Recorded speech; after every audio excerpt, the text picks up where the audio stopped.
We have some major updates of mixed martial arts, starting with the news. Daniel Cormier reveals that the UFC protecting Alex Pereira from Magomed ankalaev. A little while back, the UFC officially announced that Alex won't be fighting Magomed. So on the Good Guy Bad Guy podcast, Cormier was talking about it and reveals that the UFC might be protecting Alex by not matching him up against Magomed, who is considered a tough and dangerous opponent. The idea is that the UFC wants to preserve Alex's winning streak or marketability by avoiding a fight that could potentially harm his reputation or lead to a loss. Basically, the UFC thinks Alex is really important because he attracts a lot of fans and makes money for them. To keep him winning and popular, they might be avoiding putting him in a fight against Dagestani, who could be a really tough opponent. This way, they can keep Alex looking strong and successful. And I don't know why Pereira is not fighting ankalaev right now. I don't know why that's not happening. But what I do like is that now ankalaev has to pass another test. Because what the UFC is kind of saying here is, we've got this star. And we know that this guy here could be a real potential issue for that star. They will fight eventually. But they will fight when we have no other option. And I like it. I like it. I don't think you run the risk yet. And I'm not saying Pereira can't fight or beat ankalaev. I just feel like it is a very, very difficult matchup, possibly the hardest matchup for him in the entire light heavyweight division. So I think he has to wait, right? Or you get him in there with someone else right now that's a striker.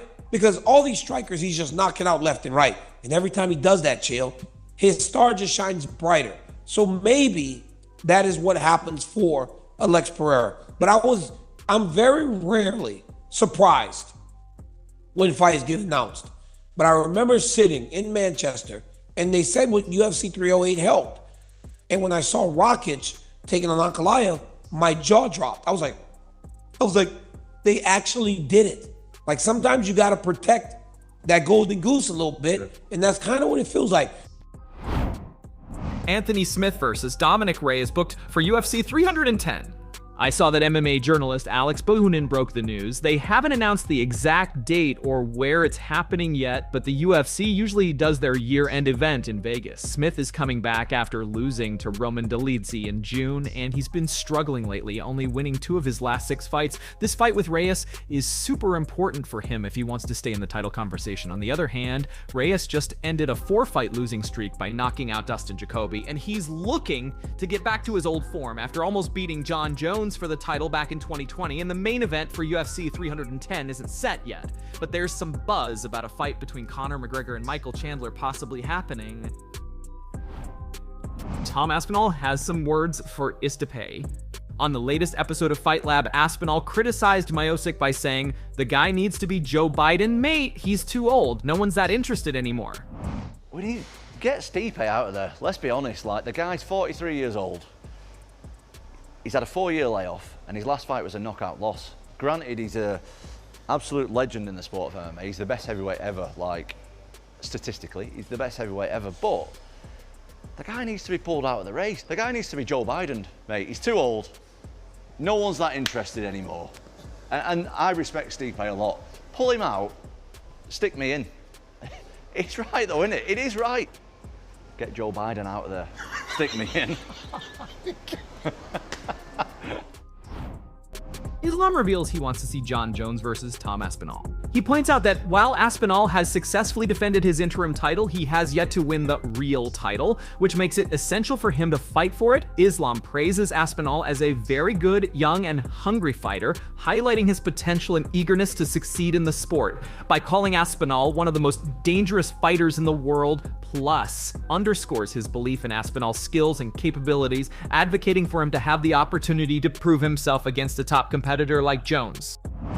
I want Tom Aspinall versus John Jones. You want Tom Aspinall? Yeah. Why? Because this guy have international title. He defends the title. He don't have the real one, you know. He have to fight for the real one. Tom Aspinall very deserved, you know. What he did with the last opponent. He just spent 2 minutes for 2 guys. And we don't know what he's like on the ground yet.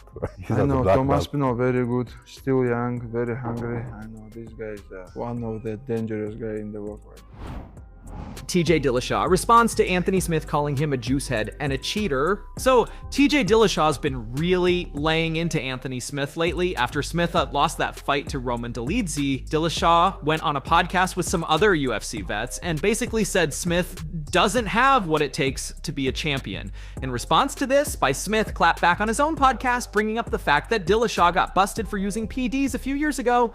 But Dillashaw wasn't done. He kept going, calling Smith a quitter and saying he gets too sensitive when people criticize him. Dillashaw was like, look, Smith's always talking smack about other fighters, but he can't handle it when someone gives him a taste of his own medicine. Dillashaw's basically saying, if the truth hurts, that's your problem, not mine.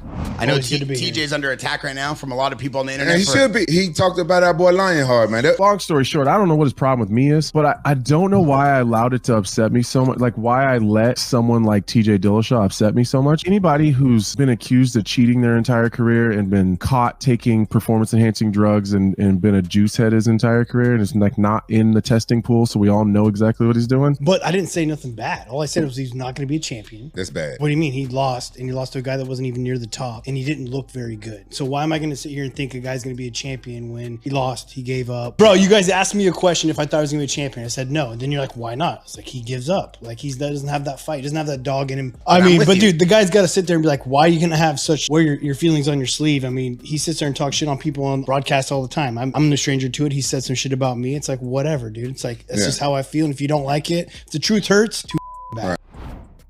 Alex Pereira did the just give me my money trend.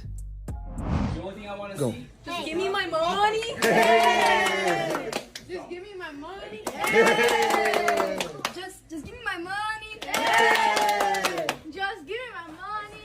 Hey. Just give my money.